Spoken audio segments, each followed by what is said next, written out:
excited to have Dennis here today. And I have to tell you, after being at this company for 25 or 26 years, we can attest, and some of you who have been here that long can attest, that as in Hello. Good morning. Good morning, it's Jen Kane. How are you? Hi Jen, I'm doing well. We've started our meeting already. We don't have video though, so you'll just be hearing through the phone, okay? and Thank you. and Dennis can attest that in many companies, and this is especially true of ours, we have the largest part of our company is our design staff, and what do? We try to create an atmosphere to develop creativity and people who become good designers, and then when they become a great designer, we put them in charge of other designers. And we never along that road give anybody in design any training in leadership and or management, which are not the same thing, but something that most of you, as you become managing seniors or creative leads, have had no experience in. And so we're going to kick off a series of meetings on training for leadership and training for management thinking, leadership thinking. And we're really privileged today to have Dennis with us. Dennis is a co-founder, is the founder of the Ratner companies. He actually founded that with his first wife, Anne. They have a chain of many, under many different brands actually. Bubbles, the hair cuttery, Salon Plaza, Salon Cielo, Mitchell the schools. There's 1,000 locations and 13 to 14,000 employees. And basically, Dennis started with almost nothing. In addition to that, he's one of the most honorable, philanthropic, and great guys I've ever known. I've been privileged to know Dennis since we were in the 4th grade together. So, once again, without further ado, I'm going to let Dennis take the floor and get you going on your first. Watch me do this. Thank you, Norm. Give me a hug. I'm a hugger. You know, Norman said management and leadership. In my world, there's a difference between management and leadership. So I just want to really start off with that to really even the playing field. Leaders are different than managers. Managers, in my world, tell people what to do, when to do, and how to do things. Leaders, on the other hand, coach, they mentor, and they facilitate. Our organization made the transition from managing style of working with people to a leadership style 25 years ago. And I'll go over that story briefly, but I want to just set the tone that our enterprise is an enterprise of people first and leadership. But I thought that I would really open up so you understand that all of us as human beings are the same. It's just what you do with your journey that makes the difference.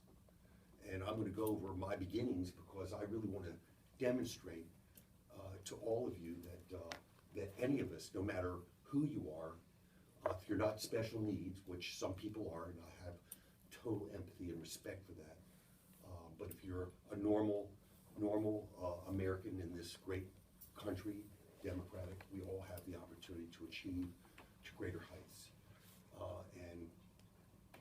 I started with Norman, as he said, in the 4th grade, but really my career started in high school because I was a very poor student.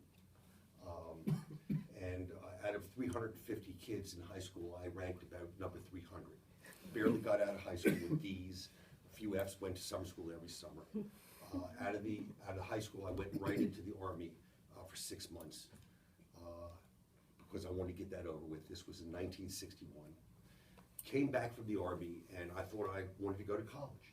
So I applied while I was in the service to Montgomery Junior College. In those days, it was a junior college in Tacoma Park. And because of my record in high school, they put me, and they said I could go there on probation to see how I would do. So I got out of the Army in December, I started there in January, and I was there 6 weeks, because the 7th week was the first exam. And I had nightmares, because I wasn't studying, I couldn't do it, I didn't know what I was doing, and I went home to my dad and I said, I am leaving this because they're having exams next week and I would fail every exam. I said, I'm out of here. So that was about it for my formal education. And so he said, to live here at this house, you've got to be able to do something. And he had one hair salon. I said, well, I don't have anything to do, but my natural thing is I'm going to become a hairdresser. And so I went to beauty school at age 18. I went to beauty school and I became a hairdresser. And then after beauty school, I looked for a job. I couldn't find a job. Went down to work, and I begged my dad to put me to work. I worked there one day and he fired me. True story. Sent me to New York, and in the day, today, Vidal Sassoon has the premier schools in America. In those days, it was a guy named Robert Fiance in New York, and I went and lived in New York for 3 months to really finish off my hairdressing skills to be able to make a living for myself. And I came back, and that's what I did. That was my roots. And quite frankly, the first year, I was always bored, and I was ADA or whatever. They didn't have Ritalin when I was a kid.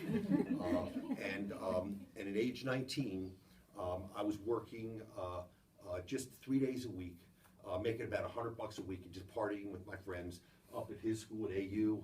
I went to all the fraternity parties, even though I was not in college. All my friends were, and I went to all the parties. So one morning, my dad said, I know you're bored. And he said, why don't you go and look for a store for the family? And I found a store. My first store that I ever opened was on Wilson Boulevard in Parkington Shopping Center in Arlington, which is now Boston.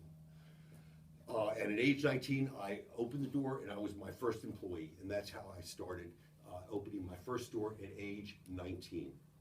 So what do? How do I get educated? And I'm just going to kind of jump around and go from that part up, because I had to figure out how to get educated because I knew formal education was not for me. So I really learned early on that I was not stupid and I was not dumb. It was just I needed to figure out how to learn that would adapt for myself to get my education. So I figured out I love going to seminars where there was no testing, because I didn't like to take tests. I didn't like to study. But I did like to learn things that interested me. I was a natural networker. I always had natural people skills. So I would always look to meet people who were doing things that I wanted to do. And I read, and I don't to this day read novels.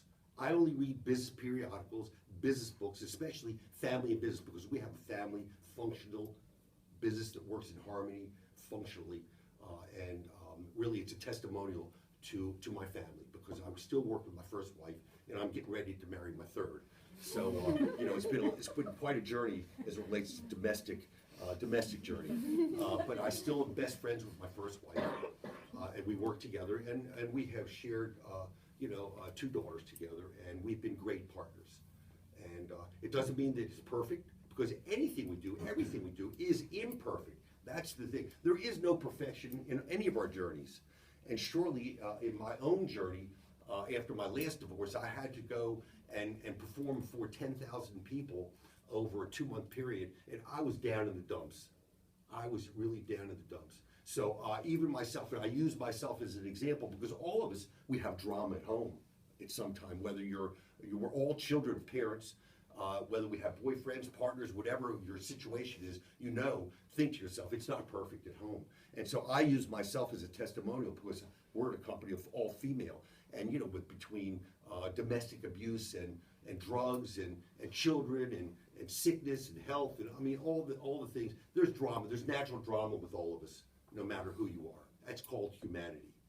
So I really attempt in the most realistic, authentic way to put myself in the shoes of the people that I work with every day. So then let's talk about how I started getting educated. After I had opened several stores, and I became, my dad had retired to Florida at age 57, and really, I was the one opening the stores. My brother I worked with, he really worked at our flagship store. And I was doing everything, and I really wanted to understand what a president looked like of a company. And I couldn't find any books on how to be a president. I wanted to learn how to be a president. So I found a course from the American Management Association. It was a week seminar in South Carolina in Hilton Head. I went to this course. It was called A Course for Presidents. So I thought I would learn how to be you need some water? I thought I would learn how to be a president from this course, and really, I went to this week course and I learned one big, huge takeaway that was a game changer. I never learned how to be a president because they didn't teach that. What they taught was the value of planning, P-L-A-N-N-I-N-G, planning. And really, planning is just a more sophisticated way of goal setting, because I was always a natural goal setter. And I had already been studying the universal laws through a motivational system called Lead the Field by Earl Nightingale. Lead the Field by Earl Nightingale, which really changed my entire life, that one series of motivational tapes. And I listened to those tapes for 2 years because in my middle 20s, I had already a dozen more stores.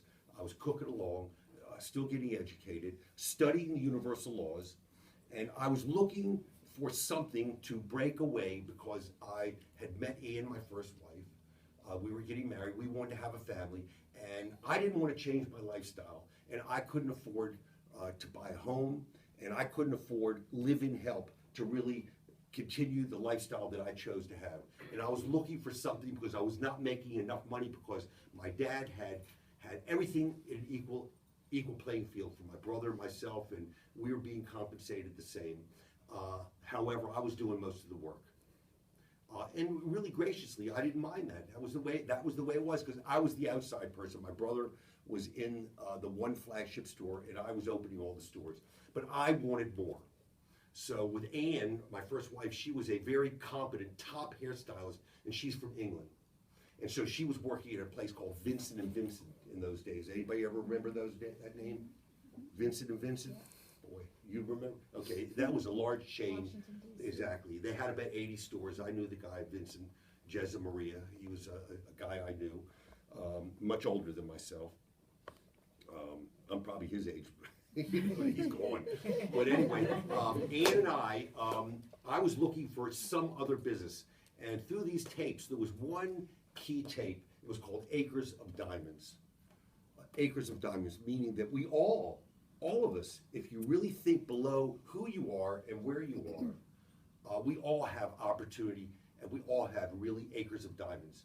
Well, that one tape, I sat down and said, and looked around at the industry that I was in, and in 1969, 1970, 71, my industry was changing. Vidal Sassoon had come on the scene from England, and he was a game changer in my industry. He really created unisex hairdressing. And I was opening just traditional beauty salons. And I looked around, there was nobody doing in the unisex what I was already doing in the traditional beauty salons. And so I rallied Ann, and I said, you know, I just see a light here. I say, I'm looking around, nobody's doing this. I said, this is an opportunity. One night over dinner, this is a famous story in our organization, we banged out a minimal business plan on the back of a napkin over dinner one night. I came up with the name Hair Cuttery. I didn't have any money, and I went to the Evening Star, and I asked them to create a logo for me. So for $50, they came up with 10 versions of a logo for Hair Cuttery, and I selected one, and we were off and running. Our first pricing structure was, this is 40 years ago. We have a mature brand today. 40 years ago, my first pricing and our first store, and I started the entire company for $5,000. The entire company. My first pricing for strategy was $5.55 for a haircut. And that kicked me off, and I opened in Springfield, Virginia. And I bought a bankrupt store, and that's how it went. And the store was double the size. I had already been experienced in I was a single store acquisition specialist. That first store, it was double the size. I cut it in half. I threw some wallpaper up. I changed the floor. And man, I was in business. And I'm going to tell you something. That one store put me on the map because it was what I call a gold mine. It really was. My goal was to earn $100,000 a year